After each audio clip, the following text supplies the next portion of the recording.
Welcome back, everybody, What's to up, another guys? episode of Is It Crazy or Is It God? Yes. Thank you so much for tuning in. Yes. We're so excited to be here. Yeah.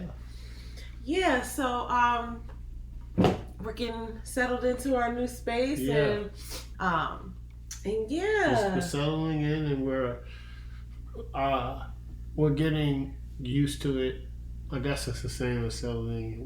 Kind of. I mean, I don't used know. to it, I mean it's like you know when you sit on the chair and it's warm? It's kind of like that. We're getting used to it, like comfortable. Yeah, getting snuggled in or whatever. Just like I think settling in is a little different because it's like we're settling into routines. We're building rituals. We're setting new habits. Mm-hmm. You know what I mean? Because like an older, like if you've been somewhere for a long time, you have your set way of doing things, right? And so sometimes a fresh start can lead to fresh habits. It's like it's a new thing. It's a new fresh thing, you know. So different neighborhood, and I mean we're used to it. I mean we both lived around here before, but it's different because we're also a different time in our lives. Like I think I'm looking for different things, like different shops, different I worked in the same place when I lived here before. I was just thinking, I work in a new place now, but I don't. I still work in the same place I did when we moved out of here. You did too. Anyway, we're just talking. I'm talking about what I lived like. Oh, when you was in your 20s. Yeah. Your roaring 20s. Yeah, I didn't live here in my 20s. Yes, I did. Yeah, you did. Duh. You did. Wow. You can tell I lived a full life because I couldn't even remember. Yeah, it was in our late 20s. I lived around here in my late 20s. I was around here. I'm not late 20s. Anyway, all right. Yeah. We're giving up too much of our business now. Yeah. But if you know us, you know. Yeah, it doesn't really matter. Yeah. It doesn't really matter. We're grateful to have years on us, to have experience, to have, just things to be grateful for, our family and our loved ones, and we're just grateful. So, how was your week? Got him, guys. Yeah. Okay, how was your week, honey? You always want me to go first. I do. And it's okay. Yeah, I do. I talk a lot. So, my week was actually, this is, I've realized some things this week. So, my week was good. I'm developing some habits that I'm pretty ecstatic about. It just made me uncomfortable. But uncomfortability requires growth. So I think I've grown. It's the other way around. Growth requires you to be uncomfortable. Yeah. You know what I mean, guys. Listen. So I am just, looking at things from a different perspective. And it's been good. And two things I've done this week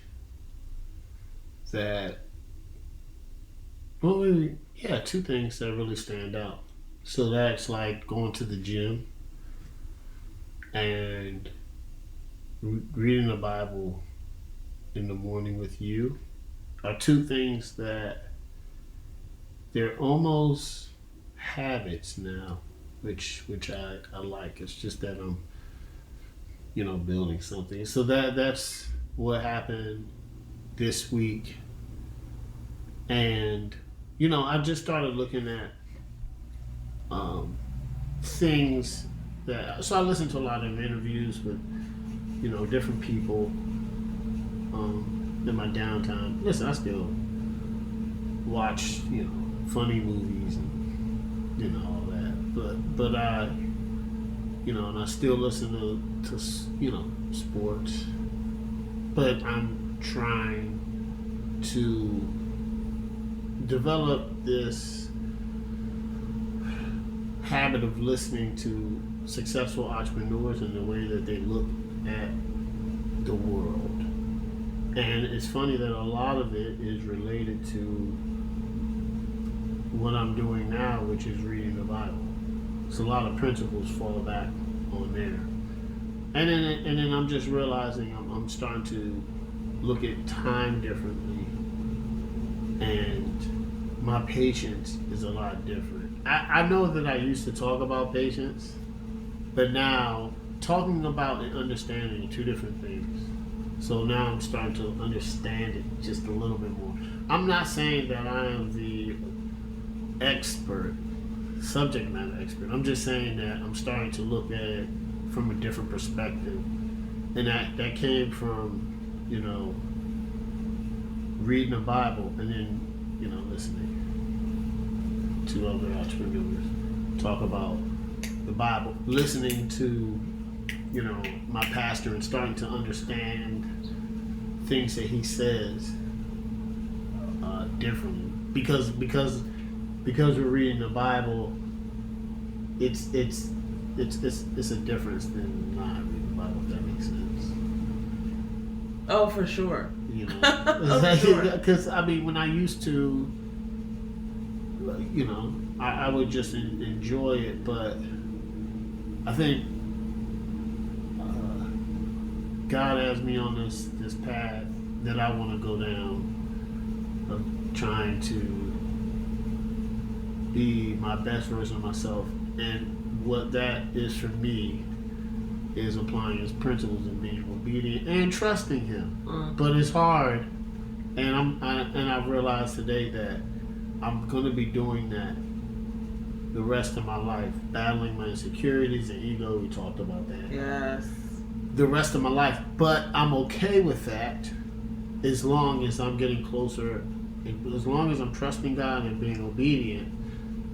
I'll be able to achieve anything that I desire within God's will. And that was my week. Just doing the little things and not worrying about the little things. So it's just a caveat. Doing the details, but not worrying about things that you can't control. Yeah. Because we want control, and then you have to realize we don't have it. You can't control what your co-workers do. You can't control what your job does. You can only control how you approach every day. You can't control it. So you just gotta focus on God, yourself, your family, and I think everything will take care of itself. Because then you start realizing that I can't worry about that. I have to worry about the little things. The little things is maybe, I think next week I'm gonna develop. We're like 5 chapters in, and I realized this. I was telling you, I realized this, that writing down is very instrumental because I have a really good memory. But I noticed in order for me to process and learn, writing it down is a really good form. So next week, we read and I highlight, but I'm going to start really writing down and taking notes of what God's words and principles mean to me. So I can better learn it, and apply it. Because if you read something or listen to something on its surface, it's God telling you don't do this, and you be like, oh, okay, but you're not really internalizing it, or you don't really want to apply it, so you need to write it down. You gotta think, right? Be honest, you wrote notes in class, right? And if you didn't write notes, the higher that you get, right, you're gonna want to write notes, because you know that if you take notes, your notes are a better way for you to learn, because it's in your interpretation of that math problem. So my notes is just my interpretation for me of how I'm understanding it, God's principles. So that's what I'm going to try to implement. And those are the little things I'm talking about. And then the other things is I can't control what my job does and how much my work is. I can only control that I'm able to do it. So that's it. Those are the, paying attention more to detail and little things, the daily habits, versus not paying attention to things I can't control. Right. Wow. Yeah, that's what I'm going to implement. That's huge. Next week. Slowly but surely. Yeah. It's interesting to bring up a couple of points that about just like the small changes in the habits, and we talk about this stuff all the time. So, but I always get a different perspective every time we talk about certain things. So it's interesting because we don't have control over the larger things that we sort of like focus on sometimes. And by we, I really mean everybody, but I can't speak for everybody. But I just want to say it's easy to focus on things that, you want to be a certain way and you don't have control over. But if you're not really doing those little small things, right, then how can you take hold of your future, right? If you're not making those tiny little steps. So that's awesome. That's that's amazing. I'm proud of you. That's so awesome. Yeah. I'll talk about my week. My week was good. God is so good. I had some dentist work done early in the week, and I'm still surviving. So I'm excited. God, thank you for insurance. I thank you for health savings accounts. I thank you for, all that good stuff. So, because when you need it and you got it, it's good. It's really good. So I'm really excited about that. Everything went well. It's so funny how, all right, I gotta say this. We don't plan to say anything. We just know we're gonna talk about the verses at some point. But this is a longer intro than usual. But I do have to say, man, it's so interesting how we go around.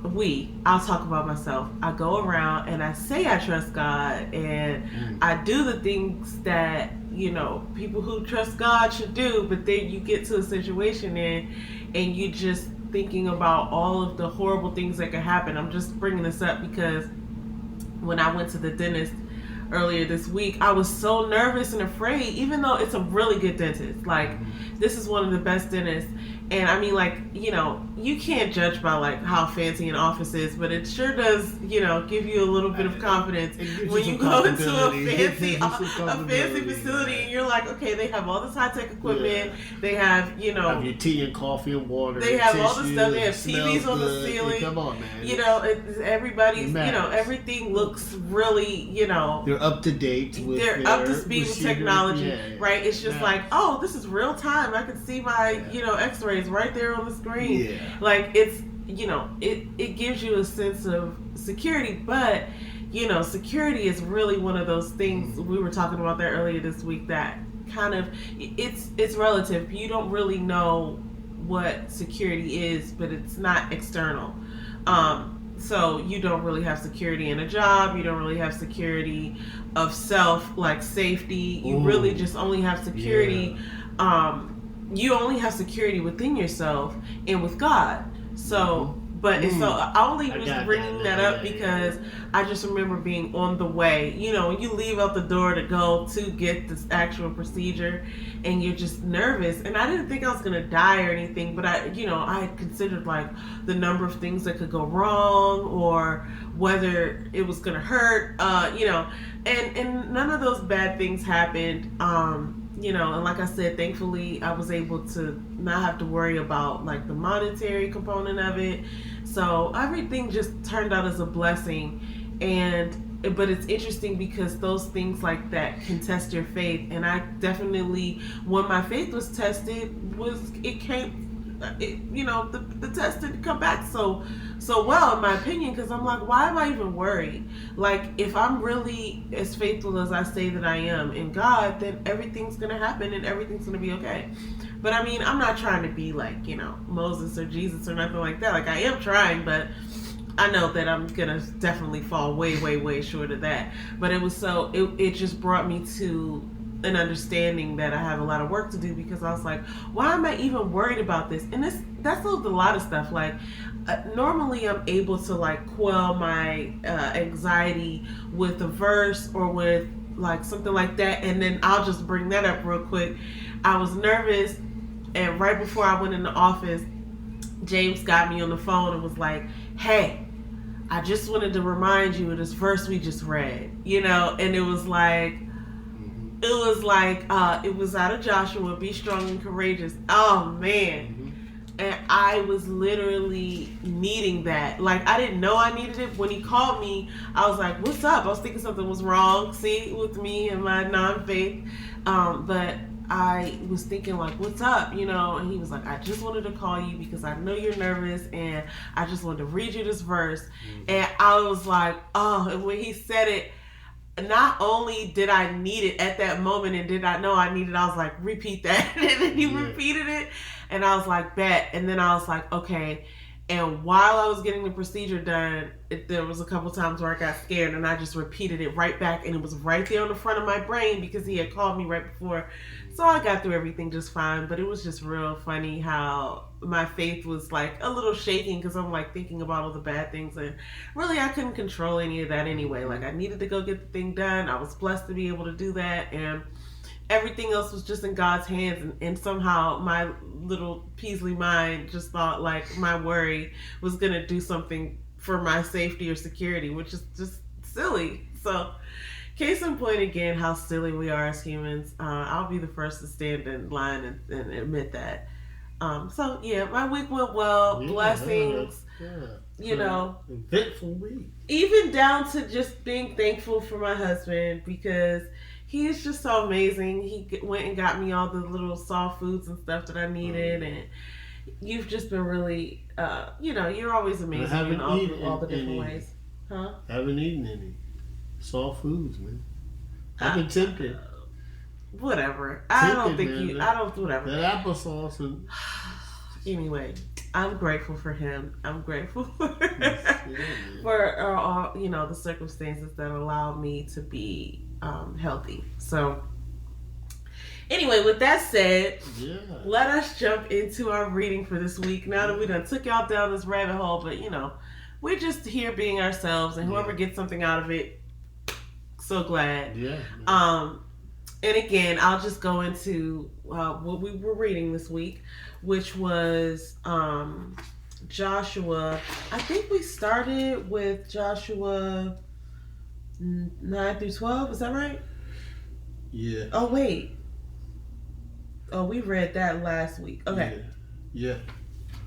So we read Joshua 9 through 21. Joshua 9 through 21. Yeah, so, okay. Got a lot out of this. I'm going to let James take it away. Again, just want to say, like, this platform is for, us to just tell you our adventures and experiences, reading the Bible and trying to apply it to our lives. And just understanding, like, what's in there and how it relates to our daily life, and we're definitely finding that it is. But yeah, so Joshua 9 through 21, go ahead and take it away. All right. So 9 through 12. It was the deception of the Gibeonites, the miracle with the sun standing still, and all the kings were defeated. So let's go with the deception of the Gibeonites. That's when, they basically said, listen, they heard that Israel has been defeating all these kings, right? It's like word on the street. And they were kind of being deceptive because they didn't want to get taken over by the Israelites. So they told them that they were from a far land and that they believed in the Lord, the God of Israel, and they wanted to be, they wanted to be like with them. So what happened was, oh yeah, they said they're from Joshua 9, verse 9. Haha. Yeah. The Gibeonites said to him from a very distant, because Joshua asked, "Who are you?" And they said to him, "From a very distant country your servants have come because of the name of the Lord your God.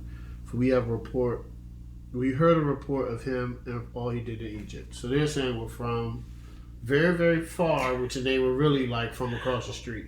I have something to say about that, but go ahead. Go ahead. Okay, so it's so funny how people lie. Yeah. And you can tell when they lie, and they don't know you can tell when they're lying. And I don't even think that they really knew they were lying, because I think, especially back in this day, you're going to take people's word for it. You don't really know how crafty and cunning people have even become more so over the decades or the centuries, I would imagine. But anyway, it's weird to me to read this, and I guess I'm kind of cynical and skeptical or whatever, but like when he said, "Where are you from?"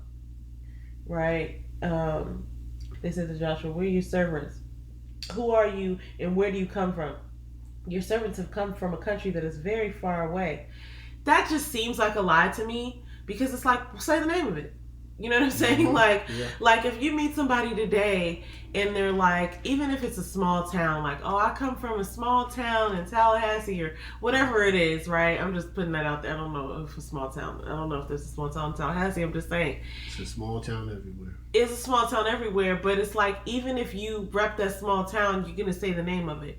"Oh, we come from so-and-so real far away," right? Like, we're from, Baltimore or whatever, right? Like, even if you never heard of it, I'm going to say what it is. But they didn't say that, "Oh, somewhere very far away from here," like in a far away make-believe land. And it was just like, it just sounded like a lie to me. But, I'm kind of skeptical, so. Because they didn't say it in the detail. Yeah, it's just it's just like it's like when somebody's giving you some information that's being fed to you. Yeah. Like, how do you know what's far away from me? You don't know where I've come from, right? Like you might have heard some things about me, but you don't really know all the things that I know. Yeah. You don't know all the people I've met. So for you to say, "Oh, it's far," it's like, that's relative. Yeah. You know what I'm saying? Like, you think it's far. Maybe I just came from there. What town was it you said? Was it Tallahassee you said? No, yeah, I was just making that up. Right, I'm trying to think what's close to Tallahassee. Jacksonville might be close to Tallahassee. But even here, I use Baltimore too. If somebody came up to you and was like, and maybe they're from Ellicott City, and you're like, and you're like, "Oh, where are you from?" And they're like, "We're from a far, far away land." Yeah. Like, it's like, well, you don't know how far I think far is. Yeah. You don't know if I've been there. You don't know if I know somebody from there. Yeah. But so for you to tell me and to feed me your thought of what my measurement is, it just seemed like a lie to me. But it was a lie. But it could just be me being skeptical, as I tend to be sometimes. So you're trying to watch out for that scorpion, man. Yeah, there's that. Because it's like, you got to think sometimes. And this is the discernment, like you were saying. Like, you can't just go around your whole life like this, right? Like, just being skeptical of everybody, because God's going to take control. Yeah. And as we see here, even though these people did lie, they got, you don't know also, this is a good point, you don't know also what God has planned for them. Yeah. So they were lying to try to save their lives because they heard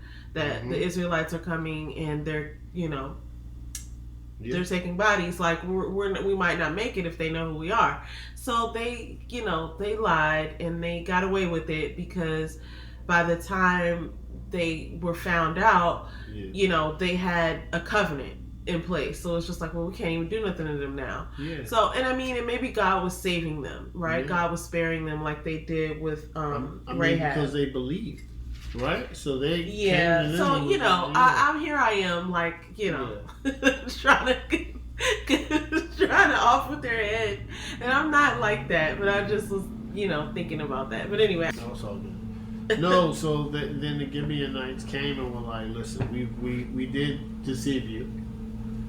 Right? We're from Baltimore. Ellicott City is right there. We're close. You know what I'm saying? We're close. Yeah. We're close, man. And in Joshua 9:12, 24, they said, because it was told to your servants of a certainty that the Lord your God has commanded his servant Moses to give you all the land and destroy all the inhabitants of the land before you. And we fear greatly for our lives because you did this thing. Mm-hmm. And now they say, we're in your hand. So they basically said, we believe you. We believe your God is. Yeah. Who, destroy the inhabitants. And he said, okay. You know? And he spared them and he didn't kill them. And he said, you're going to become a part of the conquer. Yeah, gatherers of firewood and water carriers. Yeah.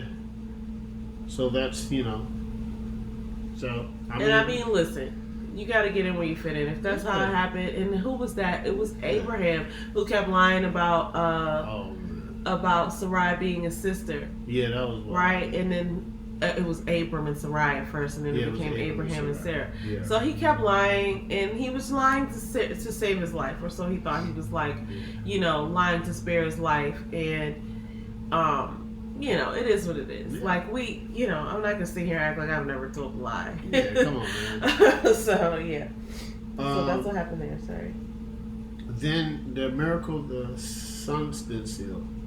The sun stood still. Yep. So this happened when this is another miracle from God, because the Gibeonites said all the kings of Amorites were going to come, and so God said, "Don't fear, I got you." And he made the sun stand still. This is in Joshua 10, 12. 12 and 13. Yeah. And it says, at the time Joshua spoke to the Lord in the day, when the Lord gave the Amorites over to the sons of Israel, he said in the sight of Israel, the sun stands still at Gibeon, and the moon in the valley of June. And the sun stood still, and the moon stopped, until the nation took vengeance on their enemies. Yeah, so that was interesting, because another thing right before that I thought was really dope was it was in 10:8. So God said to Joshua, the Lord said to Joshua, do not fear them, because I have given them into your hand. Not one of them shall stand before you. Right? So sometimes we have this fear, like I did, right? But it wasn't an enemy. It was my own, Could be. It could have been. You're right. But it's like we get scared, and, I don't know if that's going to affect performance or whatever, but God is saying to Joshua here, like, don't fear them. Don't fear them, right? Like, I've got you. And then later on, he struck them with hail, right? So as the Israelites were, gonna attack these folks, in the battle, the Lord threw down large stones of hail from heaven, right? So it's like you're fighting this battle, but God is really fighting the battle, right? Like you're standing with God, but he's gonna do something to make sure. He's like, don't fear, like, we got this, like, I got you. Yeah. So I just took that so literally in my week. Yeah. And my enemy I chose this week, well, not chose, but I looked at my work as my enemy, because it can seem so overwhelming, and it seems like it takes me sometimes, like I have to fear it, that like, oh, I won't be able to get it all done. And I remember reading this verse earlier this week and thinking, like, just like the Israelites and Joshua took out all of those towns, like all of those tribes one by one, he took them out, just like lined up, and then they listed them out, and I felt like that was God telling me, like, this is how you're going to do it. You're going to line up every single project, and you're going to do them in priority order, one by one. You're going to knock this out, then you're going to knock that out, then you're going to knock this out, and I'm with you. So chill, right? And I was like, yeah. And it really took me through my week. You know what I mean? Like, I literally needed that. So anyway, sorry. I just had to say that. No, that was good. Yeah. It's a good perspective. And then all the kings were defeated. Now here's the question. Listen, guys, we don't read the questions beforehand. We read them in real time.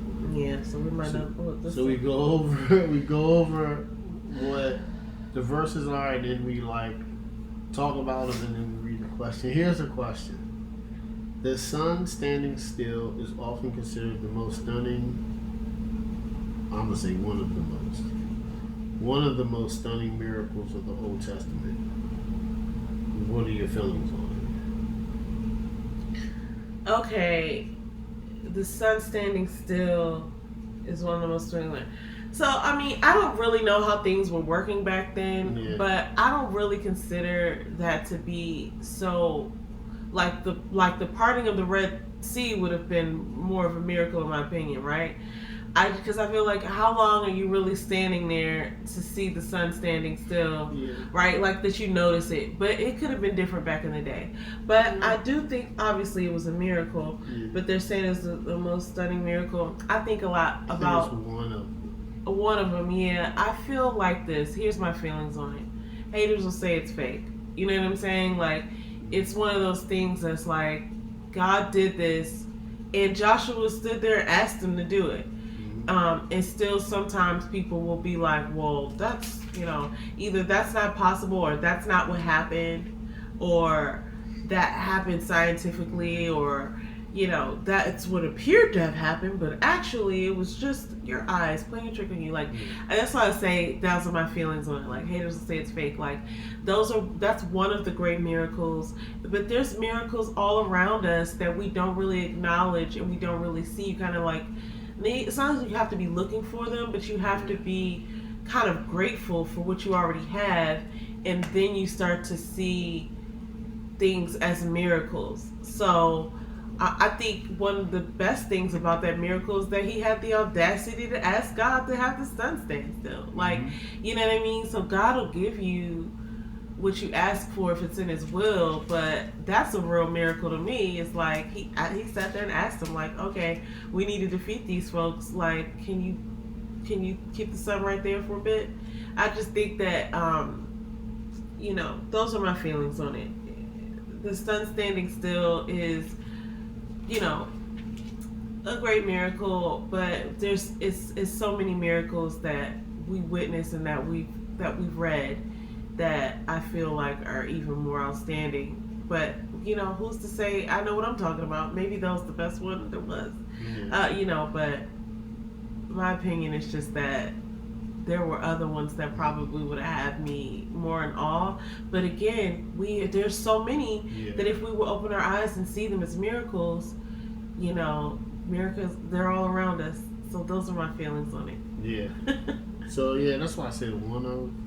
Yeah. Part of the Red Sea, I mean, you can even go back and talk about the fall of Jericho, where the walls came down with sound. Yeah. That's a pretty big. That is a miracle. I mean, I hear that in songs a lot, but I'm not nothing to take away from this miracle. I think miracles happen. I just don't think we're paying attention. I think miracles happen in us, or people in our own lives and people around us all the time. We just, that's how great God is. We just like what you said, you're right. I don't think we're paying attention. To all the miracles. Yeah, we're paying attention to things we can't control. And not paying attention to what's going on around us. Like, oh, that's nice that happened to that person. Anyway, my job. It's like, well, wait a minute. What that happened to that person is something that they could have been, dealing with, and God worked a miracle for them, So I think you're right. I think the sun standing still is just one of the many things of God's power. I think it's relative towards time. Like, we look at time as something that's fleeting, and it is. It goes by quick, but God doesn't look at time like that. I don't think time exists to God. I don't. I think it just exists with us. He is a being, a creator. He created time. Right? So he made the sun still, and it made the day stop. He made time stop. That's what it sounds like. That's maybe why they're saying it's a great miracle. When you say he created time, Did he, or is that something that we created? I don't know. I know that what we refer to as time. Yeah. You know He what I'm saying? doesn't look at time. Doesn't He exist. created the world, yeah. right? And we have created time. Yeah. I don't really know. I mean, like, well, think about it. If he created the world, yeah, he created us. We have a certain amount of time that we're on here. Right, but everybody's is different. Nobody knows when theirs is up, so that's something that we decided. It's always up, though. Oh, it's always ticking up. It's always ticking. Right. We can't unless you're Benjamin Button or Angela Bassett or Angela Bassett is real. So, but that's what I'm saying. Like the time is God is there's no construct of time in God because it doesn't. I don't think he doesn't operate within time. Operate. Within our time structure. That's what I'm trying to say. Okay, there it is. That's what I'm trying to say. It's like we're like, oh, I gotta be there in an hour, or whatever, and it's just like God doesn't work on your time schedule. And perhaps we've read about like, oh, so and so lived hundreds of years, and I often wonder, like, are those the years that we refer to now, or were they something else back then, right? And then somewhere along the way, just like, I don't think they had daylight savings back then, right? Like somebody came along and made that a thing, and people agreed with it. Or like summer vacation, like we didn't even have school. You know what I'm saying? Yeah. So it's interesting to me that like we create these like bylaws to live by, and I don't really know if God said this is a clock and now it's noon and now it's 4.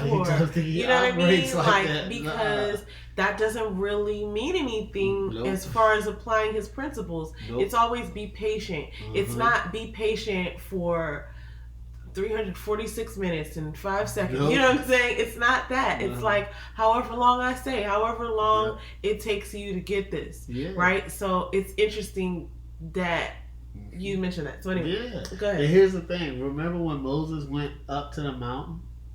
Yeah. Once again, I think he was present with God, and God does not operate on the construct of human time. Yeah. So they're thinking he's gone for 40 days. He could have been up there for an inch. We don't know. It could have felt like 5 minutes. Or it could have felt like an hour. It could have felt like an hour. You ever be like in a daze and you're looking at something on the wall or whatever, and then you could feel the outside happening around you, but it's just kind of like, wait a minute. I'm stuck, right? If that happens, and maybe he was like that. You know what else is funny? And this is just pure fiction, but I always think I think it's hilarious. Like there are times, like I know everybody felt this way about the year 2020 when we were all locked down in quarantine, but sometimes time moves really fast, sometimes time moves really slow. And like I remember, like it's just for instance, like being in school or sometimes being at work. And just kind of waiting. Oh my gosh! Like I'll take school for example, because sometimes the workday goes by so quick, and I'd be like, "How's it 2 o'clock?" and I haven't even gotten to these emails. But with school, I was consistent, like feeling that, like, okay, it's been 3:30 for 2 hours.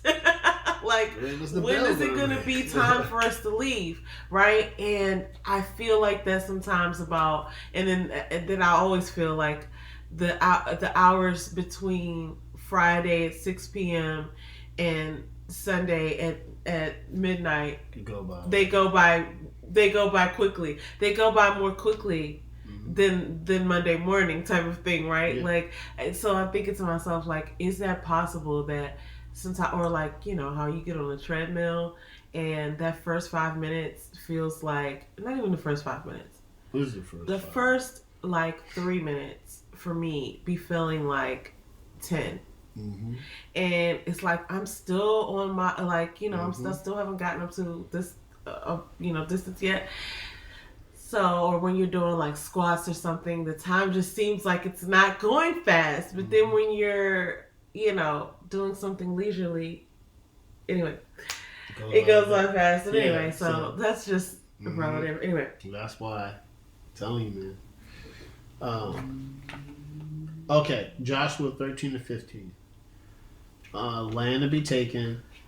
and then he divides the east, the west, and then the allotments start. So remember, guys, the allotments are that. This is what we're going to go through. The allotments, which is 13 through 21, and it's basically all the tribes are now getting the land that God has promised. It's now they've done everything that God promises to Abram, and I mean, I don't know how many years.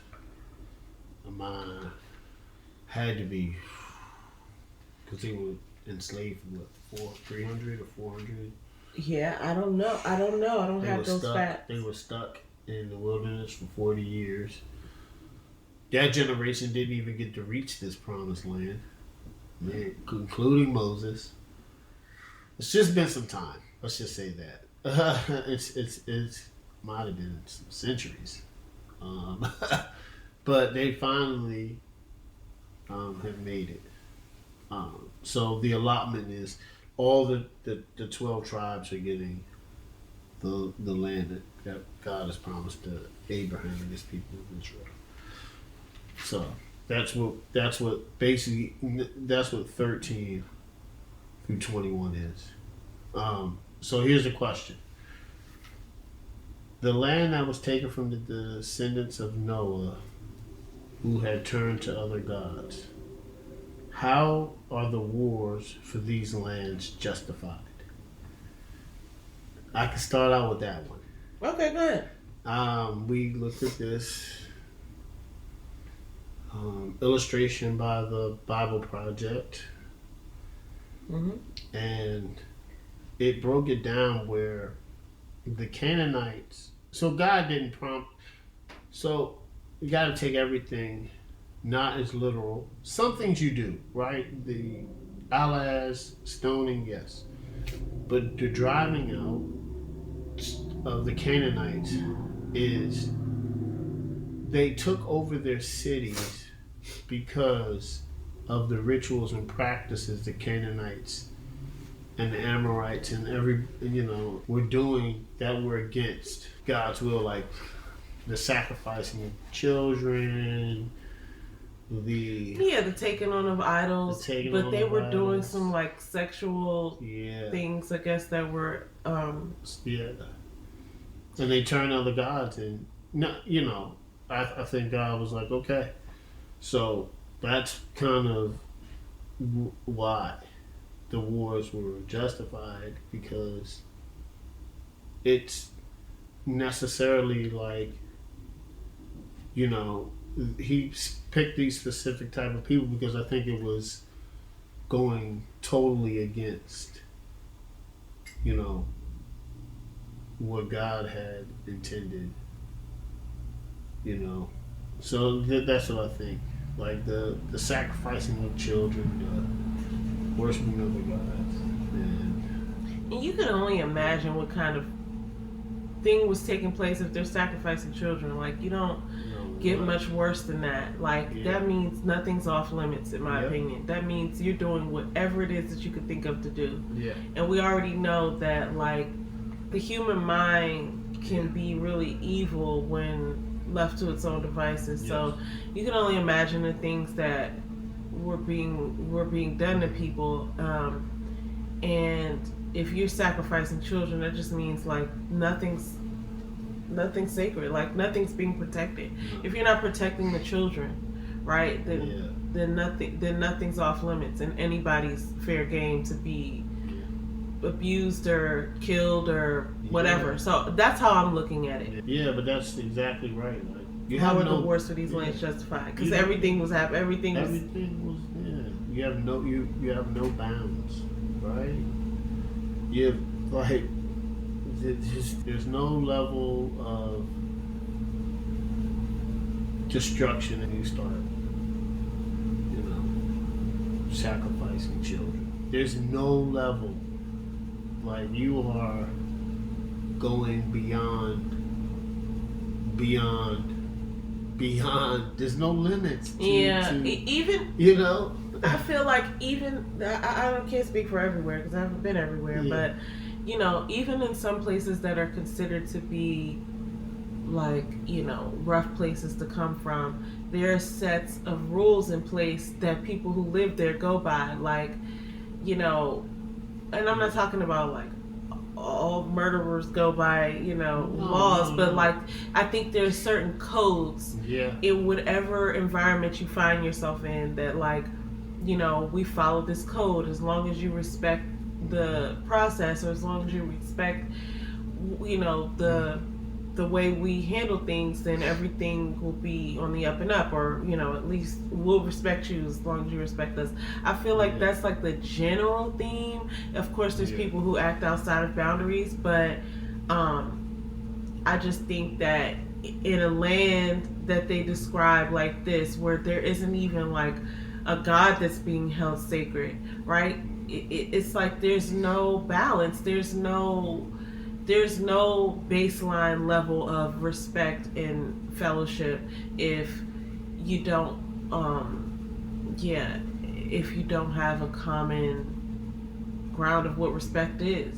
So I can only imagine just the debauchery, right, and the evil that was taking place. I don't want to imagine it, but I can only imagine it, right? It seems like one of those scenes from the movie The Purge.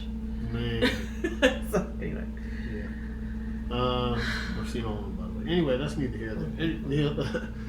This is why I'm in the Bible, guys. All right, so Joshua 16 to 18, same thing. The allotment now is going for like Ephraim, Manasseh, and others. The other tribes are getting their allotments. Here's the question. What strikes you most deeply about this reading, and why? Okay, there's a couple of things I had highlighted. So, the sons of Joseph, Manasseh, and Ephraim received their inheritance. I'm on 16:4. So it talks about what they received. But then in 16:10, it's a couple things I'm going to point out here. In 16:10, it says they did not drive out the Canaanites who lived in Gezer, so the Canaanites live among Ephraim to this day, and they became forced laborers. So originally, the whole point was to drive out the Canaanites because they were living, like we just talked about, how like they were living crazy. And they actually talked about that in the Bible Project too, where it's just like they didn't kill everybody. As we saw, we just listened to this last piece where the Gershonites, they spared their lives. Rahab got her life spared, so not everybody died. And then we hear about the people in Gezer. The Canaanites in Gezer were not driven out, but they became forced laborers. So, I mean, that stood out to me because it's like, it's not like there's no hope for you, like we're killing and pillaging everyone. Like, I feel like God saved some people who possibly repented at the last minute. Like, maybe everybody in the land wasn't super evil. They were just going by the customs of their land, right? Or like, not even that. Could have been like Rahab, like, hey man, y'all are just doing too much. Some people are just like, hey man, I'm not doing all that. I'm just gonna I'm just gonna fall back and So I think And then the other thing that stood out to me was Zelophehad, the son of Hefer. Okay, so when we get down into Joshua 17:4, right? The women, Zelophehad, the son of Hefer, the son of Gilead, the son of Machir, the son of Manasseh, had no sons, only daughters. And these are the names of his daughters. Mahlah, Noah, Hoglah, Milcah, and Tirzah. They came before Eleazar, the priest, and before Joshua, the son of Nun, and before the leaders, and said, the Lord commanded Moses to give us an inheritance among our brothers. So according to the command of the Lord, Joshua gave them an inheritance among their father's brothers. So thought that was dope. Like, I always looked for these.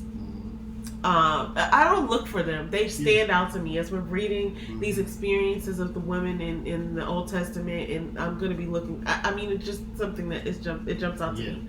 I like this. I like the way that those women came forward and they were like, look, Moses said this, and we're coming to collect our inheritance. Please, thank you. You know what I'm saying? Here we are. And so I just feel like I love seeing that throughout history where where, oh, this is the norm, but these people, sort of stood up for themselves, and they got more than what was normal at the time because they said something. And I just feel like that's really cool to see that, like, just because things are happening a certain way around you and you feel like you don't have rights or a voice, if you stand up and ask for it, you can receive. You know what I'm saying? And God says that asking you shall receive. So I just appreciate those sorts of stories. That was probably the most thing that strikes me the most deeply as a woman. Yeah. Just seeing that, like, okay, these women, they didn't have any brothers, so they could have easily gotten looked over, but they were like, nah, we remember that. We need that land. Run me that. Yeah. So that was cool. Yeah. So how about you? Did you answer this one? You didn't answer this one yet. Nah, what strikes me the most deeply about this reading? Okay. First, his reading was very interesting because it's like the Bible Project says, it's just a little interesting when there's no map. So it's describing these people, and there's no map for where they're gonna go. So that was just very interesting. That was tough in reading this. It was tough in reading. I gotta put some more words to that. Yeah. When you're reading the Bible, you do have to have some patience because certain things are gonna strike you when you're not really expecting them to.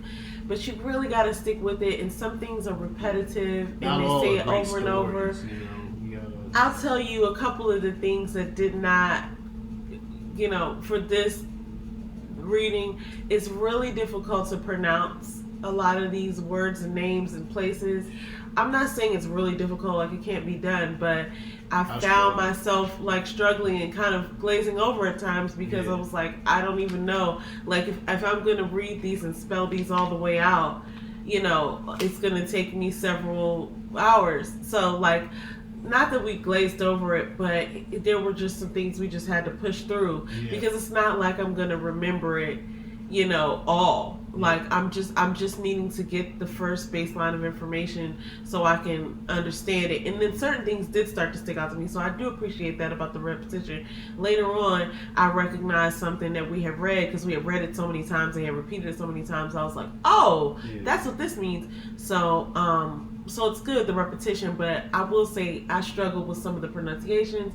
I struggled with the fact that we weren't looking at a map and they were describing like the inheritances, like where the borders were. And I'm pretty sure it's very important information because if somebody's telling you what land you own, you're gonna remember. You know what I'm saying? Oh, right out here by Bright Seat Road, all the way over to 301, right? Like, you're going to remember what they say. You're going to remember exactly where it was. You're going to remember what streams are on your land, how many lakes, how many wooded areas. Like, you're going to remember when it's yours, So I appreciated that it's so detailed, but it had me lost at times.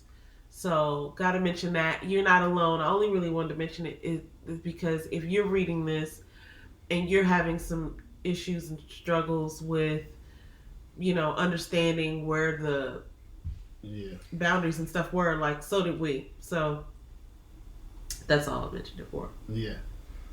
But yeah. I did highlight 1610. Because that was vital information. Because they didn't drive out all of the Canaanites, right? And it's just like... Okay, so not all of them were like bad and evil, because it does depict it like, man, they went super hard. Yeah. But I get it.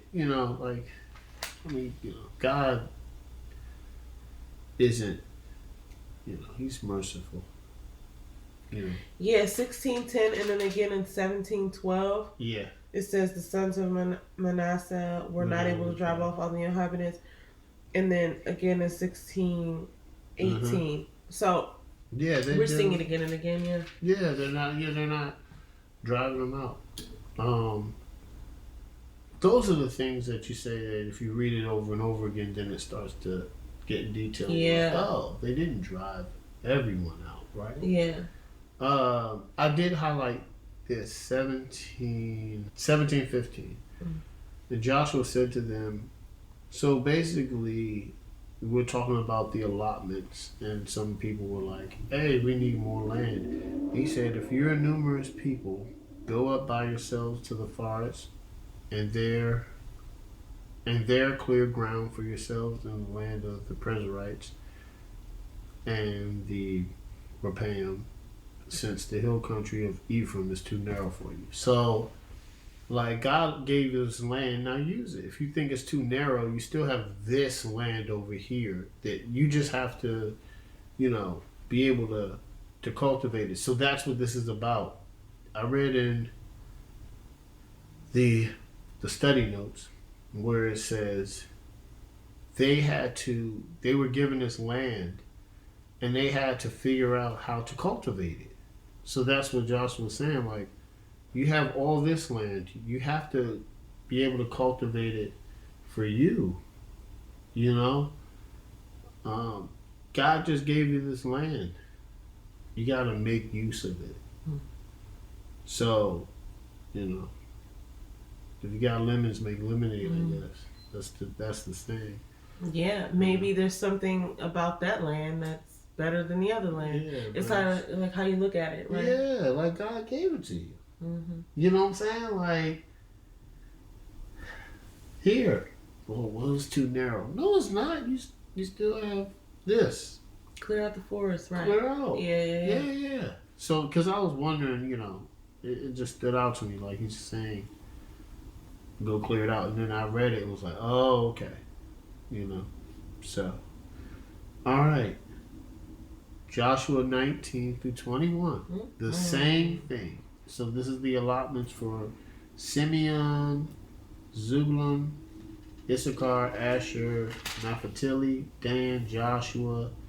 And they talk about the cities of refuge and the Levites. Yeah. So the cities of refuge, once again, the cities of refuge is a place. So somebody is considered like manslaughter or murder. They go to a place where they're not judged by the people, or they're not, killed. It's just a city for inhabitants that, you have to wait until the priest gathers all the information, looks at everything, and then you can, It's like innocent before proven guilty. Yeah, really though. Yeah, so even to this extent that you can go somewhere and just be safe while we figure this thing out, so that nobody's trying to like retaliate on you.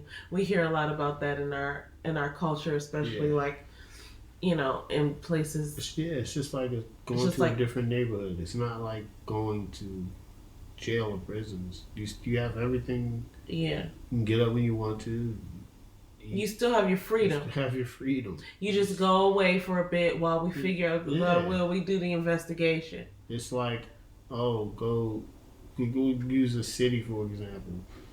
It's like, instead of you're in Brooklyn, now you got to just go to, and there's no shout to any city. I don't, just saying go to Long Island.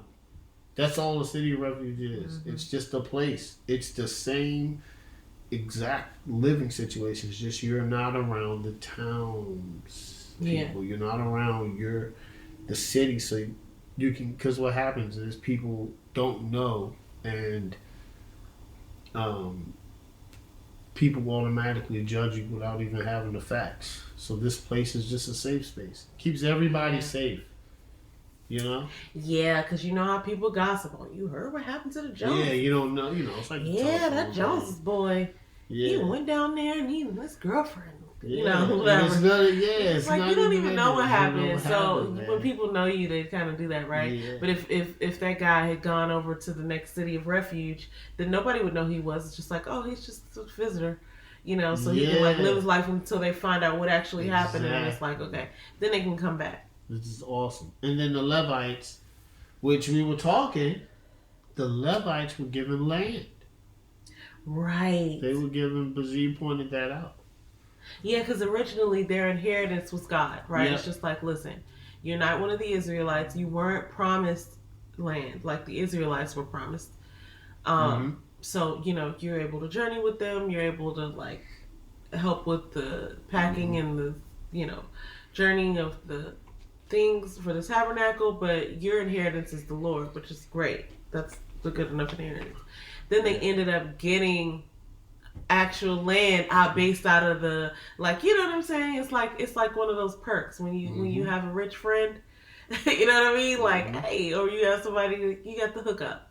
So that's what that is. Yeah. And I thought it was very cool. Very cool. Because they went through a lot of the same stuff as the Israelites. They traveled with the Israelites. So they saw all of the same things. And, you can't travel with somebody like that and not get close to them, I would think. Yeah, so it's like, you're one of them. So I thought that was cool that they ended up getting land too. Yeah, not only that, guys, remember who the Levites are. When Moses went for the 10 Commandments and he came back and they were worshiping a golden calf. The Levites were on the side of Moses, and then they also, God charged them with taking care of the tabernacle and the Ark of the Covenant. So that's what they do. So it's just kind of a natural thing that if you're taking this, they had the most important job. All right, the tabernacle has to be cleaned. They're priests. I think most of the Levites were priests. So that's what they were. Their culture is based around God, the Ark of the Covenant, the tabernacle. So it just makes sense that they would have their own land and possessions. Yeah, they had their own cattle and stuff. So you got to have land to do that. Yeah. So what is the question? Here's the question. God told the people he would go before them and fight. Why was it important for them to fight for the land they would own? All right, I have a twofold for that one. Okay, good. Do you want me to go? Yeah. All right, the first one is I'll start with the answer that I think is what I read in here. It's important for you to go and fight because it proves to you that God's got your back. There was a point in there where they got defeated, or seemed like they got defeated at first, but then they went back and found out that one of the Israelites had stolen something or taken something that they weren't supposed to, and that's why they were weakened, because one of them did not follow God's laws. Now, that was the only time that I read that they were defeated, but they were only defeated for a second. I think that, and then they did what they needed to do. They cleaned house, and then they went and they were victorious. I think that God's telling us in this, what I'm getting from this is that sometimes you might even be fearful. You might feel like you're outnumbered. You might feel like people are, the battle is bigger than you are. You're outnumbered, or it's just overwhelming, or what have you. But it's important for you to go and fight anyway, because that's what God promised you, and He's going to take you through. He's going to be with you, but you have to just have faith. And so I think the fighting was the having faith, right? Like, you're not going to embark in a battle with somebody unless you want to win. You don't enter a battle to get beat up. So I think embarking on that is a step of faith, because it's like we're just going to believe that God is with us. And we see different things that God did. Number one, that hail that we talked about, He sent the hail, which you can't do that. You know what I'm saying? Like, God does that. The sun standing still is another thing. There was another one that I don't know if we talked about last week, but it was really quite interesting about how they had this strategy of going in and it was after Jericho, right? And I think we did talk about it, but they went in, they set up shop in the back, so that everybody came out of the city like, yeah, let's get them, right? And then they didn't realize that they were getting cornered from another side. So everybody left the city, and then they set their city on fire.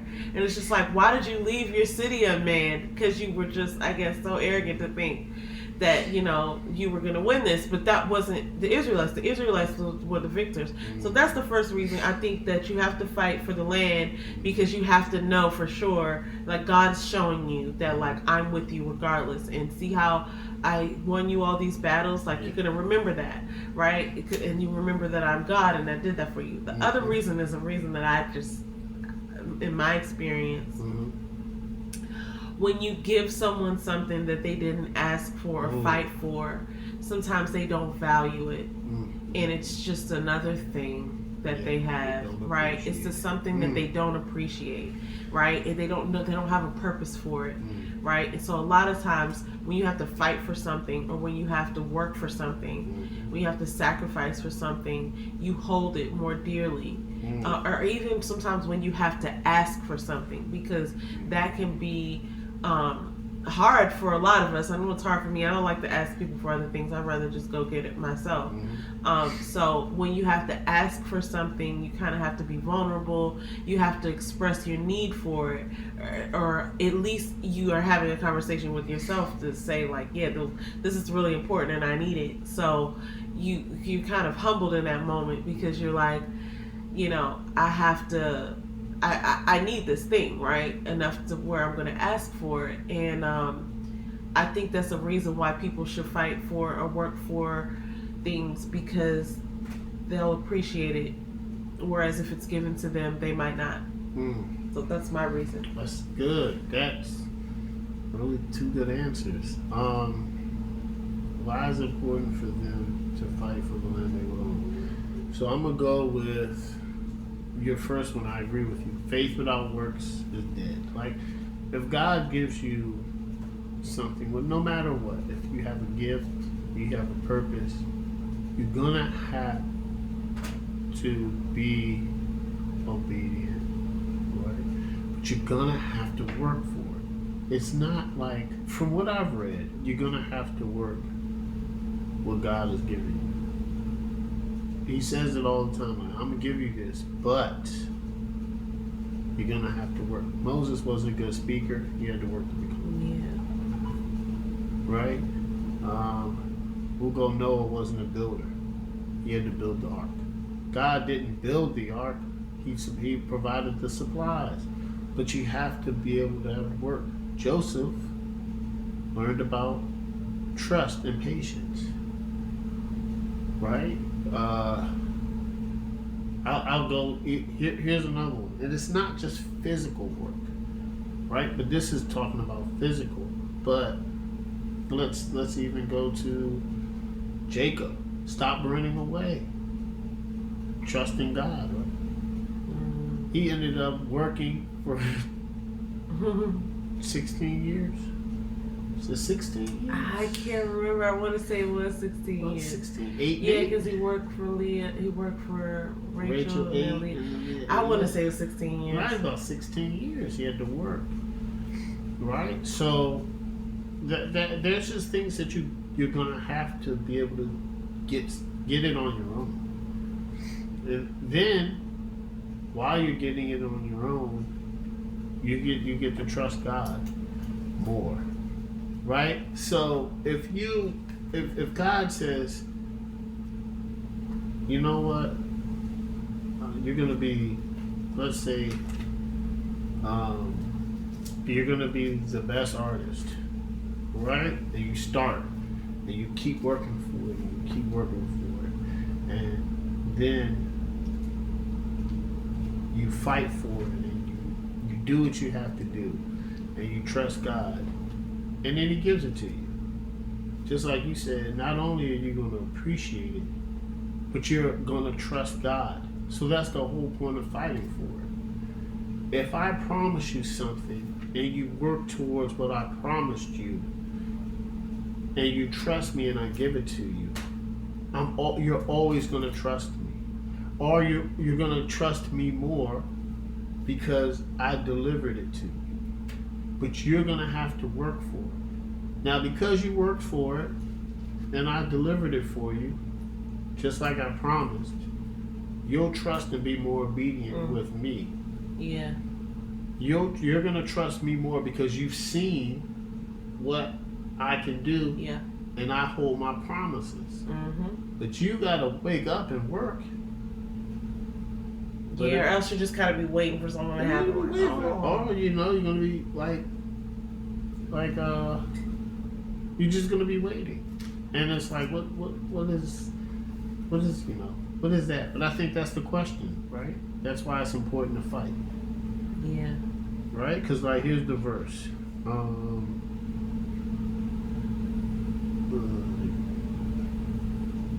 Verse 21:43. Thus the Lord gave to Israel all the land he swore that he gave to their fathers. They took possession of it, and they settled there. 44. And the Lord gave them rest on each side that he swore to their fathers. Not one of their enemies had withstood them, for the Lord had given all their enemies into their hands. 45. Not one word of all the good promises that the Lord had made to the houses of Israel had failed. If I had come to pass. If I promise you this, and you do what I say in obedience, and you trust me, and you fight, and you work through it, and you push through all those things. Let's say you push through those insecurities, you push through your ego, you push through everything. You learn that skill, and you keep trusting me, and then everything you ask for, you shall receive. But you have to trust and work for it. Yeah. If not, you'll be okay. I'll be okay. God. Yeah, God will be fine. Will you? But will you? So that's a good note to end it. That's a great to end it on. Well, you know, I just wanna I thank you very much. I want to give a shout out to Miss Damita Jo. Yeah. As I always do. It's like the same shout outs. I do want to give other shout outs this week though. Mm-hmm. Last week I gave a shout out to posthumous folks. This week I want to give a shout out to people who are pouring into our lives whether they know it or not. I'm going to go there with David Shands and Donnie Wiggins. We watch them a lot, and shout out, man. I've been watching them for over a year now, and sometimes I just assume that everybody watches them. You know what I mean? Yeah. Like, and then when I really think about it, it's like, well, maybe somebody that I know doesn't even know about who they are, and it would be so beneficial.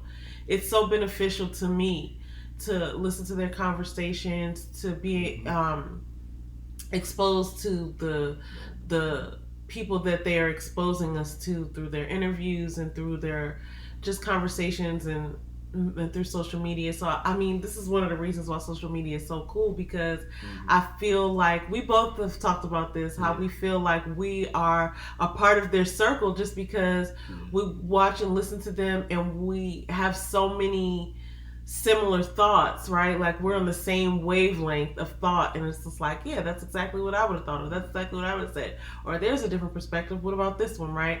So I just feel like social media is real cool for that point, because they're all the way, I think, in Atlanta, and we're up here in the DMV, and we probably would never have met them if not for social media. So so I think that's cool. But shout out to David Shands and Donnie Wiggins and the whole Social Proof team.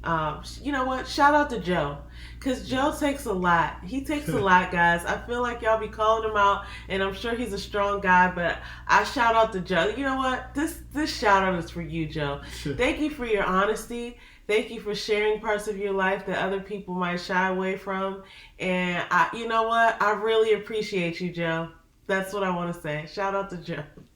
But shout out to Donnie and Shands too.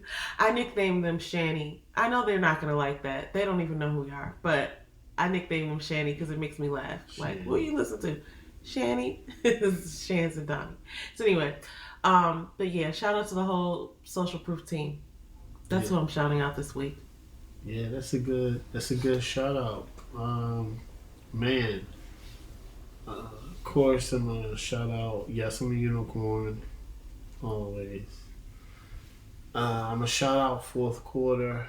We're actually, guys, this is going to be season 2, but we're breaking down our 32 NFL teams. So it's going to be pretty cool because, sports is really, sports is always stuff going on. But right now, everybody's preparing for the NFL season. So we're just going to break that, break that down. It's just cool. You know what? I'm gonna shout out our church, man, United Baptist. Ah, yeah. Shout out to Pastor Pope and First Lady Myron, Sharif, and Damien, and Joy, and Tucson. Yeah, our whole gang over there, our whole crew. Yeah, so just shout out to that, and Dave and Donnie's really good at listening to them. Who else do you listen to? Who adds value to your day when you're listening? Who do you look to add value? I listen to Jim Rohn. Yeah, but I mean, like, as far as like people who are alive, because we talked about them last week. Oh, people that are alive. Like people who you just like we listen to Shans and Donnie. Myron Golden. I'm always gonna shout him obviously. Out. But like, who's that other podcast you be listening to that had Kevin Hart on there this week? Oh yeah, shout out to the Pivot. I really like what they're doing, and I Am Athlete. Shout out to them too. I listen to them, both of them a lot because it's old media is calling it new media. It's just media. It's just from a different perspective. And as a fan, I do like to listen to NFL players from their perspective and not Sports Center's perspective, because from they're the athletes living it, and they're playing on the field. Yeah, we're just watching them display their greatness and their God-given abilities. Yeah, So I like the Pivot. Pivot had Kevin Hart and Mike Tyson on there. Shout out to Mike Tyson, man. He's grown different. You got his journey and pathway is a lot different than what was expected of when he first started out. So Okay, sorry. This is one last shout out, and it might seem silly to people, but I have to give this shout out to Beyonce. Thank you for sharing your gift, and thank you for this wonderful new album that I'm enjoying. And sometimes people don't recognize like people sharing their gift, but I can appreciate just also the camaraderie of all the fans. Like, we've been so excited this whole weekend, and I just appreciate that. So thanks, Beyonce. You're probably never going to see this, but shout out to you. Yeah. Okay, that wraps up another episode of Is It Crazy Music? Oh, sorry. Wait, we got to do what we're going to talk about next week. Next week we're going to be reading Joshua 22 to 24. So that ends Joshua. We're on to another book. Okay. This is going by fast. This is going by. And then we're going to start on Judges, which is interesting. I'm just looking at the layout. I guess it's just, I don't know what it's about, but we'll find out. So we'll do Joshua 22 through the end of it, and then we'll do Judges 1 through 8. Yeah. So that's what we're going to be talking about next week. Yeah. Thank you so much for tuning in. Hey, remember, don't take our word for it. Go to the source. Read your Bible. All right, guys. Thanks so much. For watching. Peace.